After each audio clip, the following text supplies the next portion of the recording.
Morning students. आज का हमारा टॉपिक है वाइस प्रेसिडेंट ऑफ इंडिया। जैसा कि आप सभी को पता है कि हम इंडियन पॉलिटी के part 5 Indian polity part 5 union पढ़ा है राइट। इसमें हमने पहले पढ़ा आर्टिकल 52, 61 भारत के प्रेसिडेंट के बारे में, मींस प्रेसिडेंट ऑफ इंडिया के बारे में पढ़ा। आज हम पढ़ेंगे vice president of India, Bharat के उपराष्ट्रपति के बारे में। उपराष्ट्रपति के बारे में क्या क्या पढ़ेंगे, जैसे कि उपराष्ट्रपति की भूमिका क्या है हमारे कॉन्स्टिट्यूशन में, ये कॉन्स्टिट्यूशनल पोस्ट है नहीं है, इनका कार्यकाल क्या है और इनका कार्य क्या है राइट। इन सब के बारे में हम जानेंगे और बहुत थोड़े से आर्टिकल्स के अंडर जानेंगे राइट। आर्टिकल 63 to 69 हमने जब प्रेसिडेंट ऑफ इंडिया पढ़ाया था तो आपको 50 to 61 तक पढ़ाया था। तो आपके दिमाग में कहीं ऐसा तो नहीं चल रहा है 62 जानबूझ करके छोड़ा गया है। तो इनफैक्ट जानबूझ करके छोड़ा नहीं गया है, ये आपको हम बता दें कि आर्टिकल 62 में सिर्फ इतना है कि यदि राष्ट्रपति का पद कभी खाली हो जाएगा तो वो तुरंत उसकी जो है रिक्ति की पूर्ति करनी पड़ेगी, जो कि हम आपको ऑलरेडी आर्टिकल 52 में पहले ही बता चुके हैं कि प्रेसिडेंट ऑफ इंडिया का पद कभी खाली नहीं रहता है। मतलब भारत में ऐसा टाइम कभी नहीं होगा जब भारत में राष्ट्रपति ना हो। तो यही 62 में है कि अगर किसी वजह से राष्ट्रपति नहीं है तो राष्ट्रपति को हम उस पद को तत्काल क्या कर देते हैं, रिक्त पद को तुरंत भर देते हैं। मतलब उनकी जगह पर किसी न किसी को हम राष्ट्रपति बना देते हैं। जैसा कि हमने पहले भी आपको बताया था कि अगर देश में प्रेसिडेंट ऑफ इंडिया की अब्सेंस में कौन संभालेगा, vice president of India president of India के पद पर बैठेंगे। अगर वो भी नहीं है तो उस केस में chief justice of India Bharat के राष्ट्रपति पद की शपथ ले सकते हैं by the immediate effect right. तो यहाँ पे हम फिर 63 से बात करते हैं। अच्छा, वाइस प्रेसिडेंट ऑफ इंडिया को याद रखने के लिए एक बड़ी आसान सी ट्रिक लेकर के आया हूं। वो क्या है, आप लोग बड़ी आसानी से याद रख सकते हैं डाइट। क्या डाइट, डाइट का मतलब तो समझते हैं ना, डाइट भोजन। अब किसके लिए, डाइट सन की। और ये डाइट जो है जो सन लेता है वो कहां पर लेता है, सोफे पर बैठ करके। तो इसको डाइट सन सोफा, ये आप याद रखिए, डाइट सन सोफा।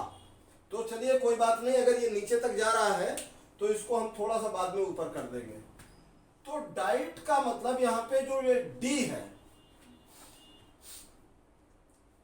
ये जो डी लेटर है, डी यहां पर रिप्रेजेंट करता है आर्टिकल 63 को।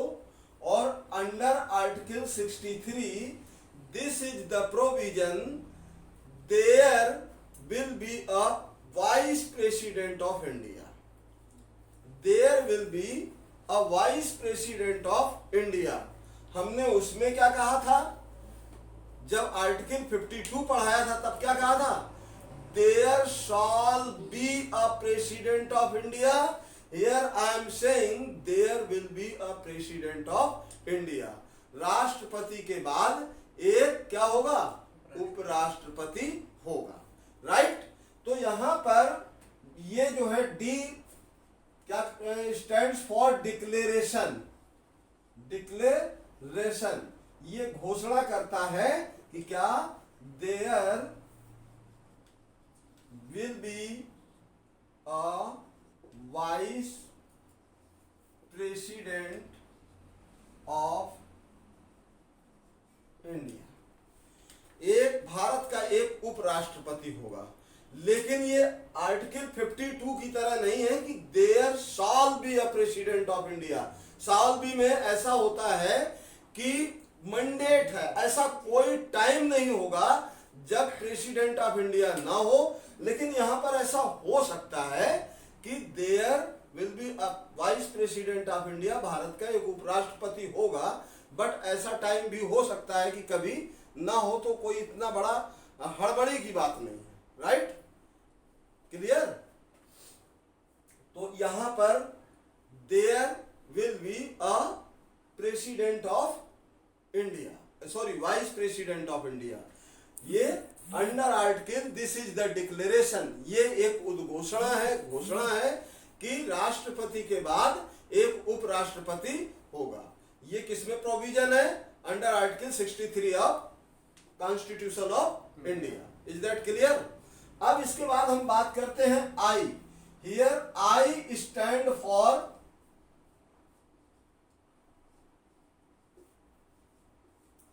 आइडेंटिफिकेशन, आइडेंटिटी, उसकी पहचान क्या होगी? यहां पर हम दो आर्टिकल पढ़ेंगे, 64 एंड 65।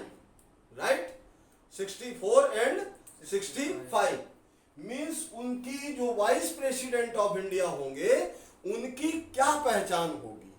तो पहचान आपकी जानकारी के लिए बता दूं कि इनकी ये पहचान होगी कि ये एक्स ऑफिशियो चेयरमैन होंगे, किसके? अपर हाउस के।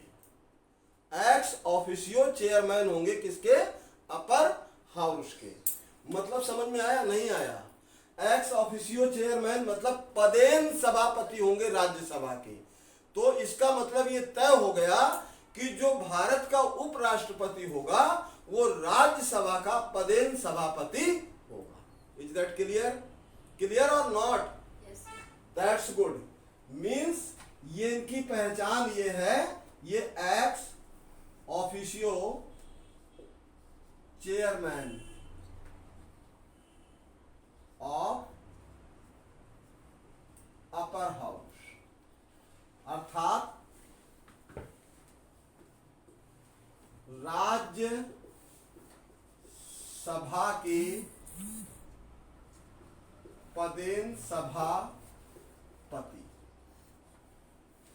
एक्स ऑफिशियो चेयरमैन अर्थात राज्यसभा के पदेन सभापति, मतलब जो हमारे देश में उपराष्ट्रपति होगा वो राज्यसभा के सभापति के रूप में कार्य करेगा।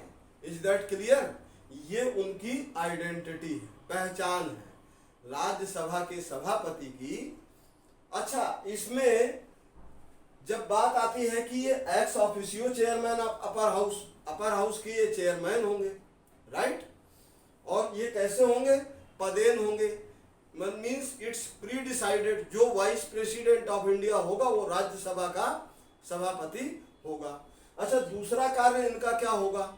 एक तो ये पहचान हो गई, दूसरी पहचान इनकी ये है कि in the absence of president of India, in the absence of president of India, ये क्या करेंगे?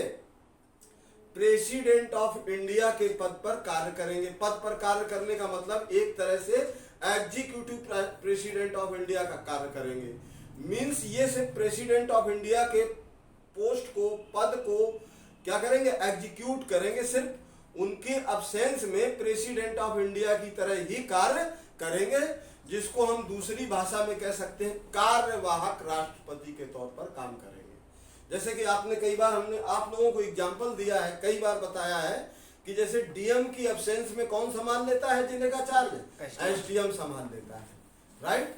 क्योंकि जिलाधिकारी के बाद उप जिलाधिकारी होता है। सेम कंडीशन यहाँ पर है, राष्ट्रपति के बाद उपराष्ट्रपति होता है। अगर कभी ऐसा टाइम आया कि देश में राष्ट्रपति नहीं है और राष्ट्रपति के बिहाफ पर कोई डिसीजन लेना है, तो on behalf of president of India, vice president of India can take decision, right? Means president of India के बिहाफ पर वाइस प्रेसिडेंट ऑफ इंडिया क्या कर सकते हैं? डिसीजन देंगे। सारे जो है उनके आदेश बिल्कुल वैसे ही वैलिड होंगे जो प्रेसिडेंट ऑफ इंडिया के वैलिड होते हैं। Is that clear? तो ये क्या है, आपने आर्टिकल 64 एंड 65 पढ़ा कि इसी में हम पढ़ेंगे election. E stands for election, means किसके? उपराष्ट्रपति के चुनाव के बारे में। तो उपराष्ट्रपति का चुनाव कैसा होगा? आर्टिकल 66, राइट, अंडर आर्टिकल 66 उपराष्ट्रपति का चुनाव कैसे होगा? तो फॉर योर काइंड इंफॉर्मेशन, उपराष्ट्रपति का चुनाव भी ठीक वैसे ही होगा जैसे कि राष्ट्रपति का चुनाव होता है। इसमें दोनों हाउसेस के, बोथ द हाउसेस, जो प्रेसिडेंट पार्लियामेंट होती है हमारी, पार्लियामेंट के दो हाउस हैं, कौन कौन से? Upper house and lower house. तो दोनों हाउसेस के मेंबर्स ऑफ पार्लियामेंट वोट करेंगे और सेम प्रोसीजर होगा, single proportional means by transferable vote, right. वही एकल संक्रमणीय अनुपातिक मत के द्वारा इनका भी चुनाव होगा, राइट। तो इनका भी वैसे ही चुनाव होगा और वोट कौन करेगा? Member of parliament. Member of parliament में कौन कौन से? Upper house and lower house, both the houses के मेंबर्स जो है इनको वोट करेंगे। Is that clear? अब आ जाता है term. T stand for term. इनका कार्यकाल कितना होगा? टर्म मतलब टेन्योर। तो इनका कार्यकाल 5 वर्ष का होगा और इन 5 वर्षों का चुनाव कैसे होगा? जस्ट सपोज कोई एक, मान लीजिए मतलब कोई वाइस प्रेसिडेंट 1 जून 2019 को क्या बनते हैं? वाइस प्रेसिडेंट ऑफ इंडिया के पद पर शपथ ग्रहण करते हैं, राइट। कब? 1 जून 2019 को। तो इनका कार्यकाल जो है कब तक का होगा? 31 मई 2024 तक का इनका कार्यकाल होगा। और ये डेट आने से पहले पहले जो है क्या हो जाना चाहिए? वाइस प्रेसिडेंट ऑफ इंडिया का चुनाव हो जाना चाहिए। मींस 31 मई से पहले पहले इनका जो है क्या हो जाएगा? चुनाव हो जाएगा, राइट। S conditions. एस का मतलब है शर्तें। यहां पर ये एस को हमने हिंदी में एक्सप्लेन करेंगे, क्या होगा? शर्तें, जिसको हम यहाँ पे एस को, इसको हिंदी में पढ़िएगा शर्तें, राइट। या इसको हम अब अंग्रेजी में कर सकते हैं कंडीशन, क्योंकि और कुछ समझ में आ नहीं रहा था सन को बनाने में, हैं। तो शर्तें, ये इनकी शर्तें क्या होंगी, राइट। अब शर्तें क्या होंगी कि भाई ये जो है राष्ट्रपति की अनुपस्थिति में राष्ट्रपति के तौर पर क्या करेंगे? कार्य करेंगे, क्लियर। और इनका जो है कार्यकाल वही होगा, 5 साल का होगा। और इनकी जो है एलिजिबिलिटी क्या होगी? एलिजिबिलिटी इनकी पहली शर्त तो ये होगी कि उस समय इनकी एज, जो वाइस प्रेसिडेंट ऑफ इंडिया का चुनाव लड़ने जा रहे हो, वो जो है फर्स्ट कंडीशन क्या होनी चाहिए कि इनकी एज 35 ईयर्स हो, मतलब ये 35 वर्ष की आयु को पूरा कर चुके हो। Is that clear? कितना पूरा कर चुके हो? 35 वर्ष की आयु को ये क्या कर चुके हो? पूर्ण कर चुके हो और भारत के नागरिक हो। ये सारी कंडीशंस होंगी किसमें? इनकी जो है अपॉइंटमेंट में या इनके उसमें। अब बात आती है ओ फॉर ओथ। यहां पर ये शपथ लेंगे और इनको शपथ कौन दिलाएगा? O stand for oath. शपथ कौन दिलाएगा?